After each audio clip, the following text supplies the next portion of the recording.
Welcome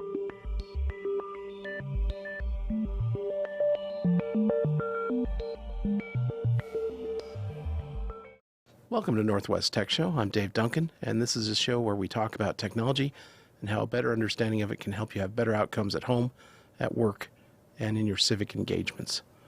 We're going to kick things off, as we like to do, with a Creative Commons clip from the good folks at Twit TV. This is Twit.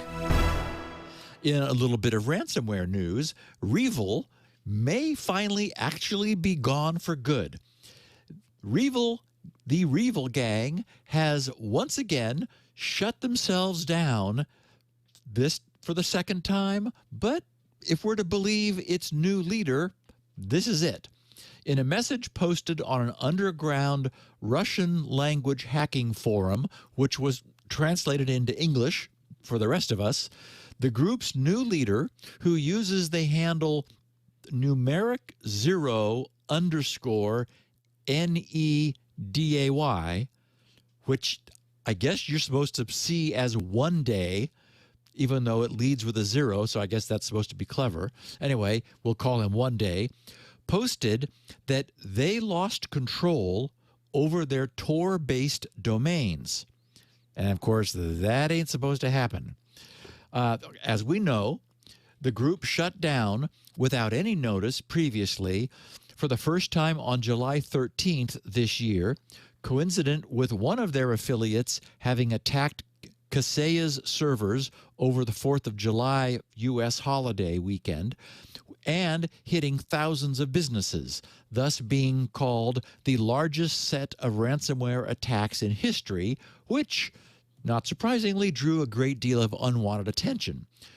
Later, we learned that the decision to shut down operations was taken by the group's then leader, known as the 4 uppercase initials UNKN, I guess thus pronounced unknown, who took down servers and disappeared. He absconded with the group's finances, which left them unable to pay many of their affiliates, which are other groups who are helping Revil execute attacks and splitting the profits, as we know.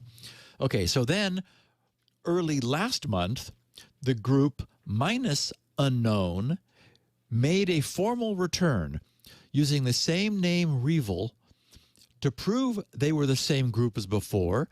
This new Revil incarnation, really just a, turn things back on version of the previous one, restored all of their former Tor-hosted portals, such as their victim payment extortion portal and their data leak site. As soon as they returned, the group's members began launching new attacks, and we talked about the return of Revil.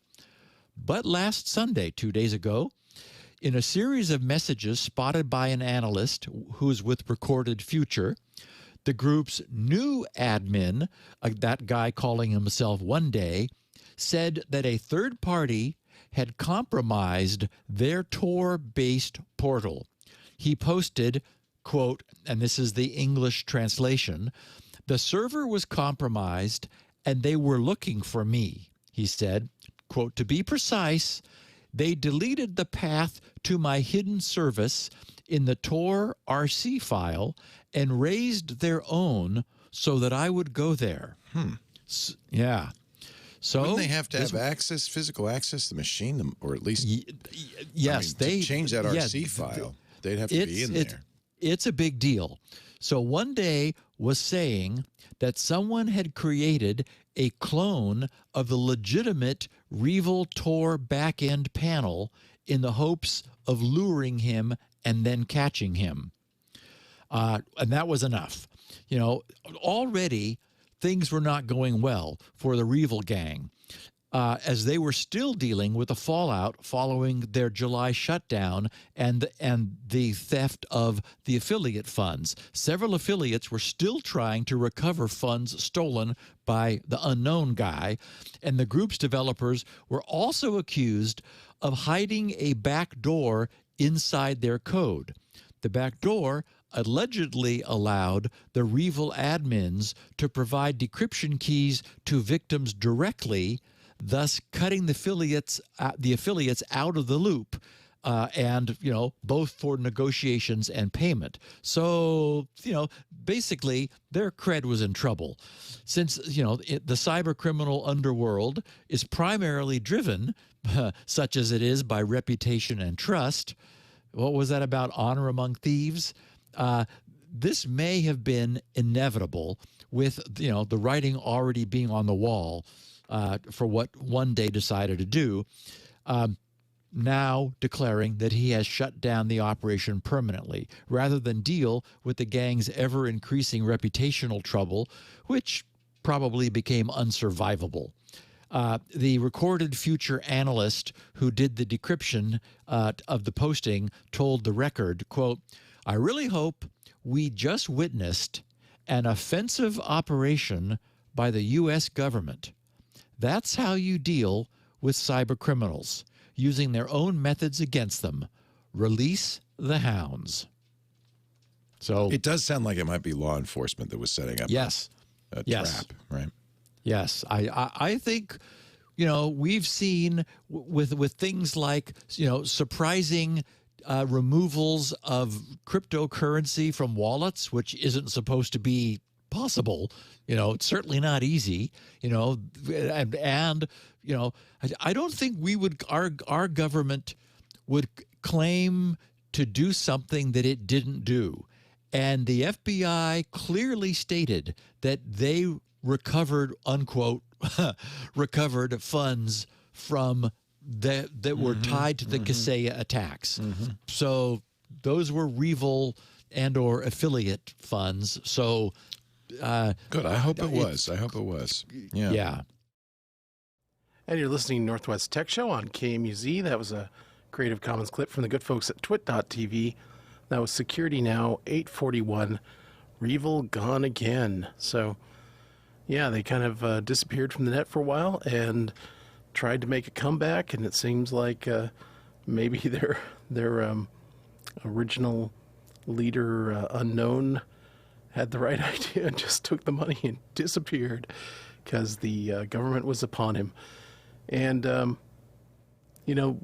this is very dramatic, and, a lot of things happening that are supposedly impossible just goes to show that, the kind of one of the effects, the glory hound effect of infrastructure being full of holes and our national security apparati collecting those holes rather than patch them. So, yeah, it makes us all more vulnerable, but, they get to make big headlines about how they, stomped 2 or 3 guys, every once in a while. And, yeah, I mean, mixed feelings about this.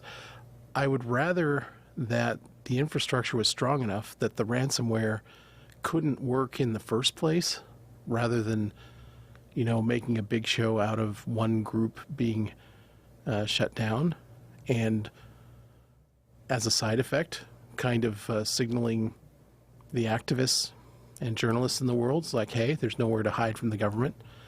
We can, the onion router, the thing that was supposed to be protecting you in these sorts of situations, that was partially funded by the Department of State, because we wanted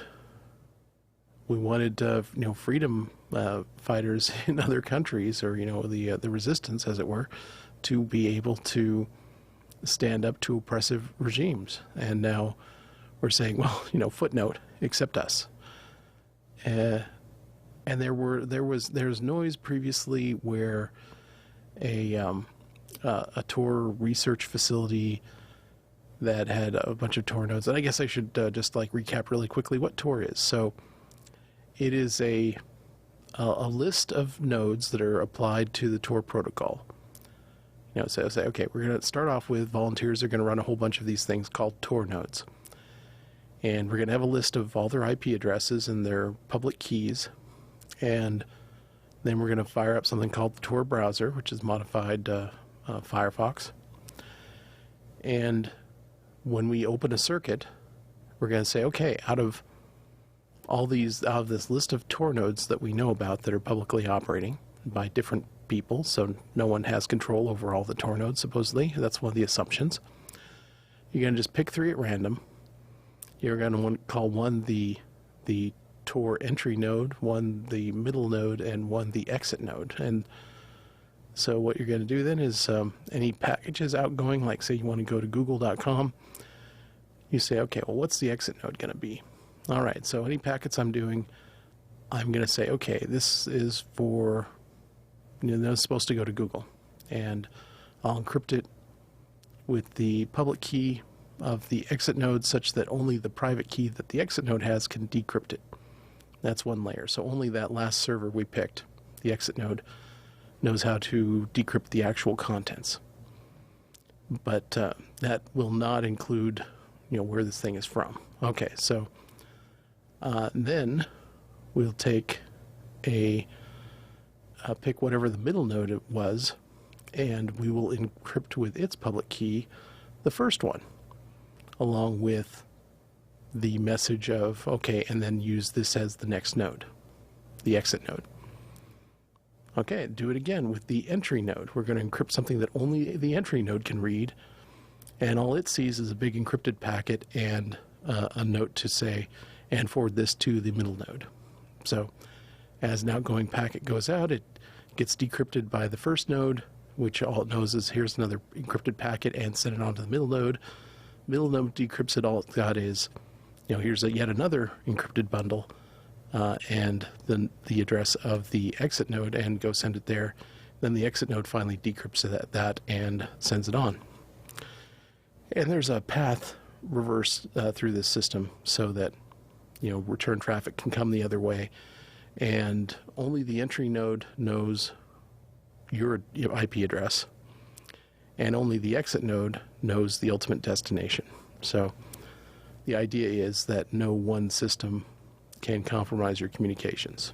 The exit node could maybe fiddle with it, but then you've also got, the transport layer security, that, the HTTPS that people generally use now on the web, and that's yet another encryption that only the server can do. So once the communication circuit's been opened, only the sender and receiver can know the ultimate contents, and what the Tor is really about is obscuring the path. Usually if you go to a server, even if it's encrypted, everything in between and the ultimate server knows the IP address that it was coming from. So, all right, sounds pretty secure. How do you get around this? Well, the page you're ultimately going to is a normal web page. So if it has some JavaScript on it that says, hey, send my IP address to this other thing, or bundle it up secretly in the input that I'm giving to the website, well, then, you yourself are telling the website what your location is. And there's some steps to stop that. It's pretty easy to bypass. So comes to a university that was doing research on Tor networks and had a large number of Tor nodes, such that a given circuit would go through more than one of servers that were controlled by the university research office. And they were apparently working with the government to subvert some of these channels. That was kind of the conclusion drawn from the support and the way they were being secretive about it, and some of the things that were going on. So it could be some variant of that was that allowed them to get into this server. It could be just that they did something funky to someone's browser, so infect some browsers of people they know are using the system, and get at it that way. There's a lot of different ways that you could have turned somebody. A lot of people are real tough until the FBI shows up on their door, and then they're just like, they cannot cooperate hard and fast enough. All the tough talk is gone. And pretty high percentage. I think there was a figure of 20% of the people that were attempted to be turned would turn. Now we're getting into sort of philosophically the idea of law enforcement actively attacking systems and running these sting operations. In some cases, it's like, okay, we will take over the operator of some site, and we will continue to run it and continue to, sell drugs or whatever is going on there, in the pursuit of finding all the people that were involved with the site. That's kind of a slippery slope. What about the people that are harmed by crimes when the server is actually being operated by the government? Is there any liability or any accountability there? And, generally that stuff is done pretty, it's like, oh, that's a secret, our means and tools and whatever, we can't reveal that, or we wouldn't be able to do this in the future. I think it's this ongoing pressure between, is it better to actually prevent crime from happening in the first place, or have lots and lots of tools for, flamboyantly dealing with it once it's happened? And I think on an individual human level for law enforcement, it's so much more fun to have all the toys and, to have this kind of God's eye view of the web and be able to manipulate things at will and, tell yourself this story about you being this, righteous being on high that's striking down on the, the unworthy. And for some value of unworthy, we all are unworthy, and at the very least, our privacy and our dignity are assaulted by just having this layer kind of on a personal level, lording it over us with very little legal oversight or restraint. So I think that needs to be looked at in any law enforcement versus freedom kind of continuum. There is, a sweet spot. There's some trade-offs to be made, of course. We've seen lately about people, putting their personal freedom in a rather arbitrary category, the same ones that do not chafe against having to have driver's licenses, suddenly, asserting their freedom to make choices that hurt other people. That's just sort of the human nature, is where it's possible to do so. We want to exercise personal power and don't always consider the larger ramifications. And I think this stuff comes when there is kind of a feeling of vulnerability or helplessness, because a lot of dark things just come out of fear, and a lot of anger comes out of fear. And when you truly feel secure and that you believe in other people, then you don't have these feelings like you need to stand over everybody with the big stick and enforce your version of what's right and wrong. Because you look at a lot of dictatorships, they think they're in the right. By the fact that they're ruling, they're better than everyone else, and everyone is their children, and therefore, they need to obey their authoritarian parent, and they need to be severely punished or maybe even killed when they aren't, going along to get along. And to various forms, that's where we're at. So it's just about looking at that continuum, seeing where you are, and seeing where you want to be. And that's when you decide, okay, are we going to turn the law enforcement up, or are we going to turn the rights up? You don't just start with, because I think a lot of times people just default to, more security, more security, more security, more security, without any perception that there is a point at which it's just too much. At whatever point along the continuum they are, they just say, well, let's do some more security. There's the problems. Well, people are really angry about the security procedures. Let's have more security to suppress that. And, maybe that's, a bigger picture. Maybe that's not the way to go. All right, let's move on to another clip from the good folks at twit.tv. This is regarding an interesting auction of a copy of the Constitution, like a way back historical copy, not something new. Kind of has some follow on from the previous stories about manipulations of stocks and memes and such. So this is from twit.tv, Creative Commons. This is This Week in Tech 850, DAO versus Stonk. This is Twit. The Bitcoin bros tried to buy the U.S. Constitution but failed. That's a link baity kind of a headline, isn't it? Turns out it's kind of accurate, though, right?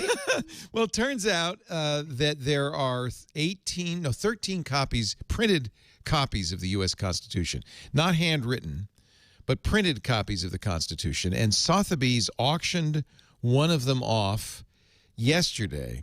And seeing that this was coming, a bunch of crypto investors put together a DAO, which stands for, this is a acronym for something that's equally meaningless, a decentralized autonomous organization.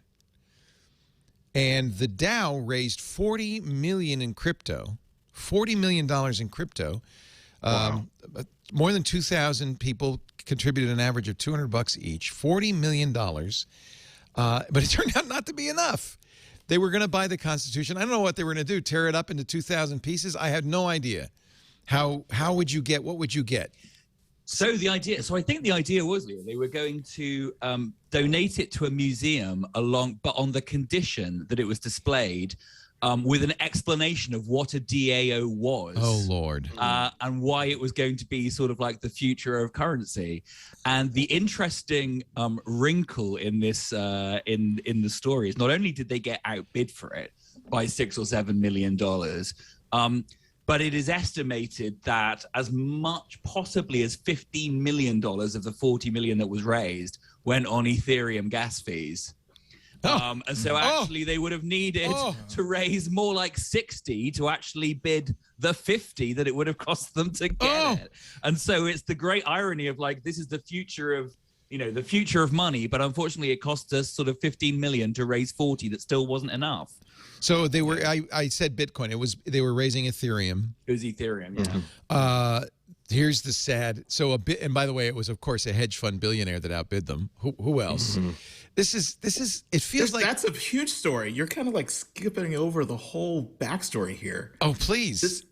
The front person for this DAO was the same guy who was doing the meme stocks of It's Mr. Diamond Hands himself, GameStop and AMC, and running those up, and he put together the DAO. And the person that actually bought the Constitution was the person who advised Robinhood about cutting off, limiting the amount of trades on those stocks. He's the CEO of Citadel, which was the hedge fund that gave Robinhood a bunch of money. Exactly. So it was almost like a revenge play. Like, it's the ultimate revenge on the GameStop. He didn't even want the Constitution. He doesn't care about the Constitution. He wanted to stick it to Mr. Stonk. Yes. And so this is a mini series waiting for Netflix to buy it. It's just an amazing story. So this got very personal very fast. Clearly. So yeah. Wow. He knew who he was bidding against, obviously, and bid it up, and he was going to beat him no matter what, obviously. No matter what. He's the fourth wealthiest hedge fund manager with a net worth of $16 billion. So he's got. It's also very apropos about how billionaires are buying democracy. I mean, it's just, there's a little kind of perfect. This is kind of the wah on the Constitution. It's one of those things where subtext becomes just text. It's a little too obvious for HBO. I think they're going to have to modify. ConstitutionDAO.com. The we did not win the bid for the copy of the U.S. Constitution. While this wasn't the outcome we hoped for, we still made history tonight. The largest crowd fund for a physical object that we are aware of.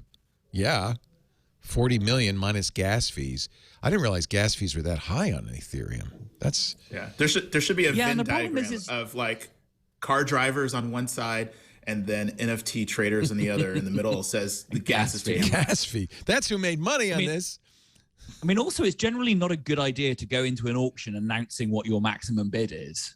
Yeah. Like, everyone knew they'd raised like 40 million. Yeah. It's like, well, then I'll just bid 40 and a half and you're away. In a way, it just shows how dumb Ken Griffin was, because he bid 43.2 million. He should have just 40 and a penny. He could have won.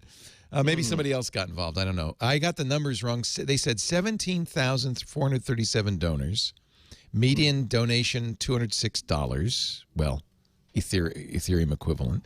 You will get a refund of your pro rata amount, effectively minus gas fees, through Juicebox, they said. So there you go.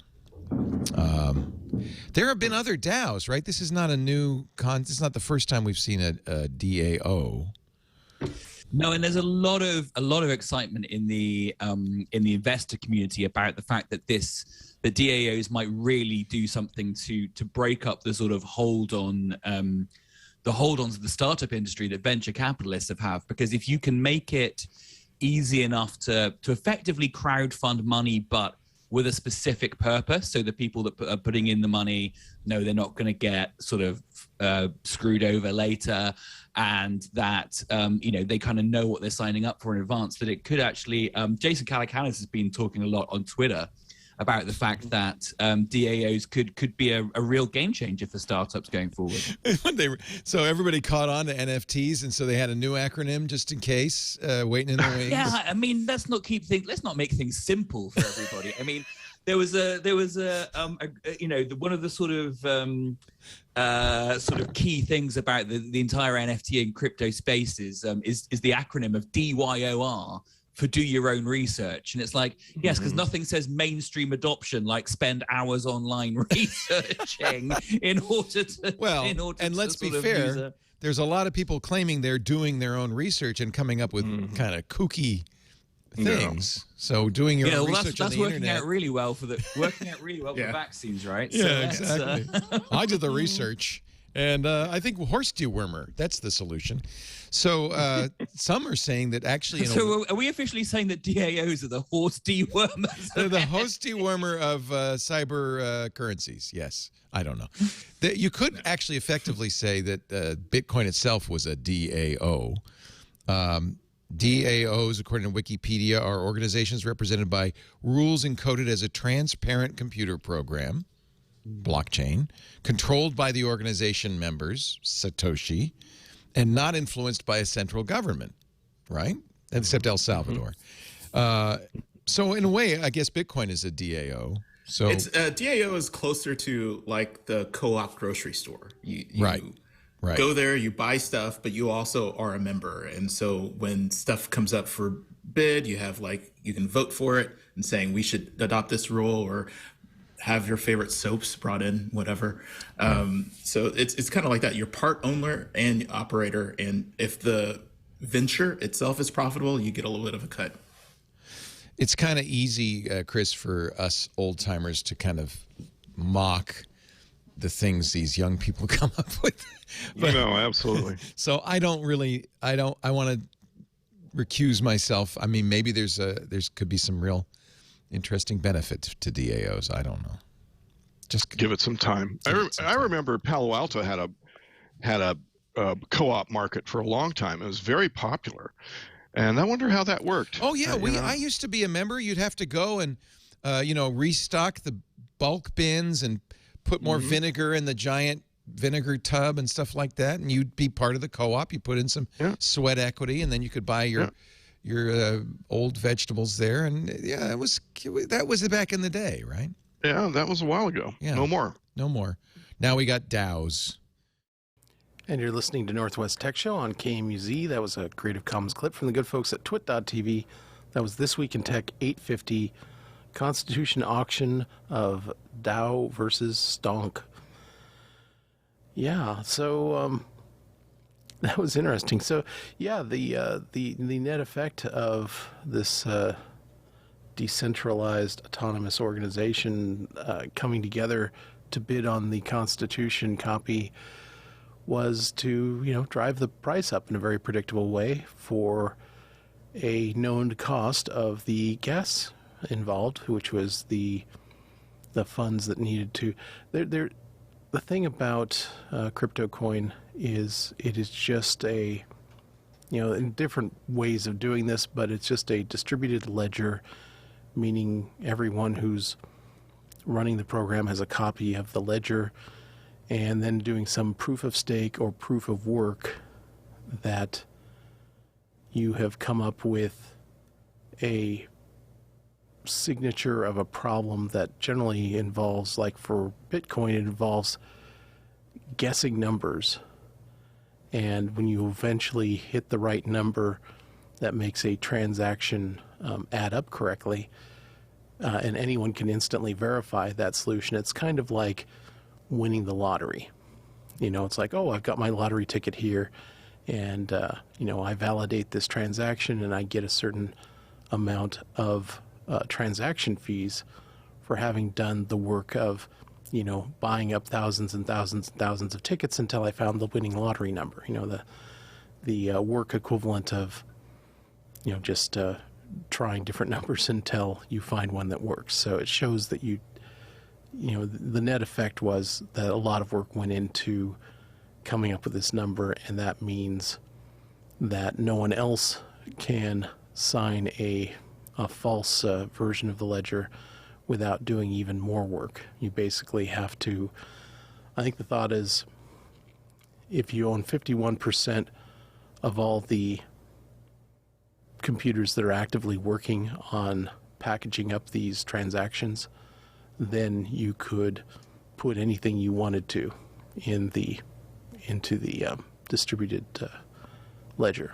So just the fact of the ability to do those mining operations being widely distributed means any one person statistically should never have enough computing power to make a false ledger, that the people working in good faith will always be working faster and working out ahead. And, the one who has produced the most signatures, the longest blockchain, is the one that's considered to be the authoritative one, because short blockchains could be done by people, messing around with the system. So in Ethereum, well, in any of these systems, there is a certain amount of transaction fee that, okay, for your effort at, working away and trying to find these random numbers that correctly complete a block so that everything adds up correctly. Your reward when you do that is you get a certain percentage of the transaction. And so it's worth people's while to come together in collectives and say, okay, any one of us correctly comes up with the right random number and gets the reward, we will split it amongst all the people who are working on it. So everyone gets paid proportional to the amount of work they've been doing, rather than just one person winning and everyone who did just as much or more work getting zero. So that's kind of one flavor of how these transaction fees work. And so that's who it's going to, is the people that are doing the different pieces of the distributed blockchain. So in this case, there's a certain amount of money that was just going to go away just because they formed this organization to do this one thing. And if it didn't work, then money goes back to the original people minus the transaction fees, because you had to do one transaction to put it into the DAO and another one to withdraw it into your personal wallet. And if the amount you spend on those transactions is worth it to you, it's going to be a percentage of what you put up. So all these people that, put up, $200-ish towards this 40 million bid, then they were willing to, lose 25%. Like basically they ultimately wind up paying $50 to $100 to have achieved the result of driving up the amount for this guy that they were not fond of, because he kind of put a cap on their ability to make money from flipping this GameStop maneuver. Now, a lot of times the finance guys, they feel like they own the market, and so they get together and say, okay, we're going to go short on GameStop because we know the price is going to go down, because there's no one around who can make the price go up. And then these guys come together, not as one rich person, but as a whole bunch of people that collectively have a lot of money, and say, no, we're going to drive the price up now that you've bet big on having it go down, and cost the people that were trying to manipulate the market in the first place, cost them a lot of money. And here they are kind of doing another variation of the same thing. So I guess the lesson to take away from this is when you come together at new forms of finance that don't have all the established players and all the rules and such that had come before, the game had kind of been locked down. The ones who were the major players had kind of rewritten the rules so that only the major players could make money from it. And then comes an upset, and everything old is new again. And that means ways of making money. It also means ways of scamming people. So it's, considered very, very, very dangerous.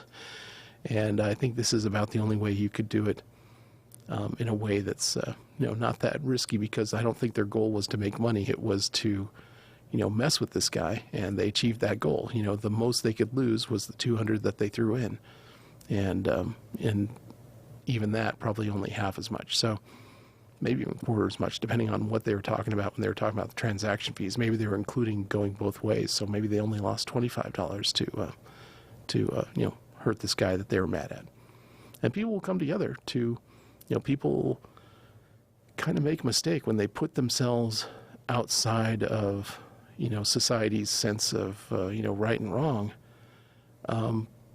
People will, they will pay money to hurt that person who has put themselves above the law.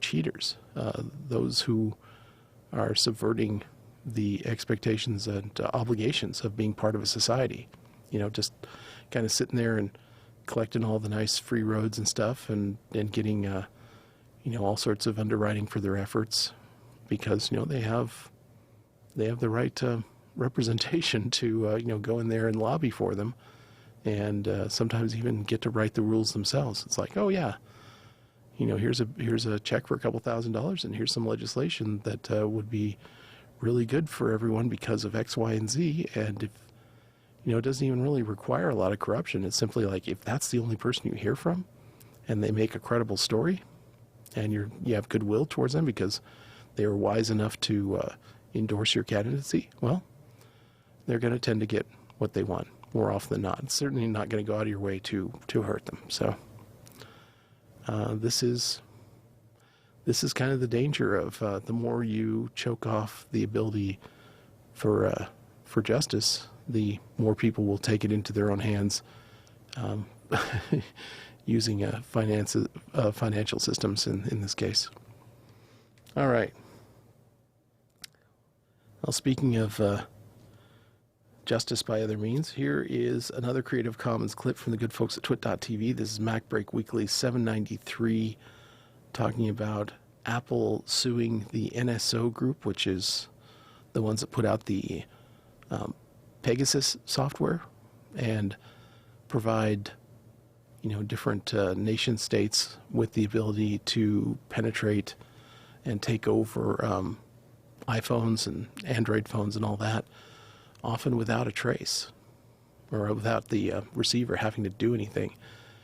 And again, this is one of those organizations that they, put out the money and they collect a lot of zero-day exploits, and they don't report them to the manufacturers so that all our stuff can be more secure. Instead, they say, well, we're going to provide these to, the highest bidder. And within some hand-waving about how they only give it to the good guys, and yet somehow it winds up being used to attack journalists and activists. So, again, MacBreak Weekly, 793, Apple sues NSO. This is Twit. Apple has actually taken the step of suing Israel's NSO group to, according to the Apple press release, curb the abuse of state-sponsored spyware. They also announced a $10 million contribution to support cyber surveillance researchers and advocates. NSO Group has been selling zero-day, no-click exploits against the iPhone to governments who want to spy on dissidents, journalists, terrorists. It's interesting that Apple has kind of given up on any U.S. sanction against the NSO Group and has decided just to sue. Craig Federighi said, quote, state-sponsored actors like the NSO Group spend millions of dollars on sophisticated surveillance technologies without effective accountability, that needs to change. I think the danger for NSO is, of course, the discovery. So that's what Apple wants. Yikes. So discovery could get really, really ugly for them as they go through subpoenaing information from NSO. So the lawsuit, I think, is probably looking for that because it'll destroy them. Like if they actually get what they're asking for in discovery, they don't need to win. They'll just crush them because it'll cause the people who have access to it. It'll be just devastating. Yeah. It's interesting that they announced it on Apple.com. Yeah, yeah. They put the press release right up, and they haven't done that since the HTC patent lawsuit, like in 2011. Every other lawsuit, even like against Corellium, which was probably the most similar in terms of Apple trying to make an infringement case, that was announced off of Apple.com. That was picked up by a lot of the Wire publications. So it's not just like they're doing this like for a lot of reasons, but one is they want to make a lot of noise about they're doing this. It signals it. I mean, again, a lawsuit that with potential discovery signals to everybody touching NSO that we're coming after figuring out who you are, and we're going to expose it. So that's the chilling effect for NSO could be intense. Yeah. They specifically in the press release talk about NSO Group's forced entry exploit, which did an end around on Apple's Blast Door, which must have really upset Apple. It's now patched. But it was used to create a zero-click flaw in a subject's iPhone and install the latest version of their Pegasus spyware project. This is what Apple says. The spyware was used to attack a small number of Apple users. It's interesting. Apple users, those are our people, worldwide with dangerous malware and spyware. Apple's lawsuit seeks to ban NSO from further harming individuals by using Apple's products and services. It also seeks redress for NSO Group's flagrant, might have been fragrant, but I think it's mostly flagrant. It could be both. Can you smell the exploits? Smell what the Leo is cooking. I think when we say fragrant, we mean it in a bad way. Yeah. Flagrant violations of U.S. federal and state law arising out of its efforts to target and attack Apple and its users. In other words, Apple's taken this pretty personally, as they should. Yeah, well, and maybe it was partly motivated by the fact that the Biden administration put NSO on the government blacklist, explicitly saying that this organization is a threat to national security and that no company operating in the United States can have anything to do with this company anymore. It's a very itchy situation because the company is not. It's not like the Israeli government is saying, "Well, gosh, it's an Israeli-owned business, and so therefore we have to protect it." It's like, no, they really do. They do consider it part of its foreign policy. They do consider this company's work part of its own national security, and so this instantly escalates into an international diplomacy situation, not just simply company A trying to deal with company B. So strap in, this could get very, very interesting. Yeah, after Biden put them on the list, the Israeli government lobbied hard, saying NSO Group is a big part of our economy. We don't, this is a hit on Israel. And of course, that's very politically charged in the U.S. So, well, they also have a little bit of control over what the NSO does. That when what the organization does, that before they sell their software to another government, there is some interaction with the government. The Israelis I don't understand. I don't understand completely, but it's definitely there. So this is not just. This is not like Apple. It's not like America getting pressure because Facebook is being a bunch of jerks. It's like Apple will also. Why do I say Apple when I mean to say America? This is why my brain works when I'm thinking about how many pies I have to cook tomorrow.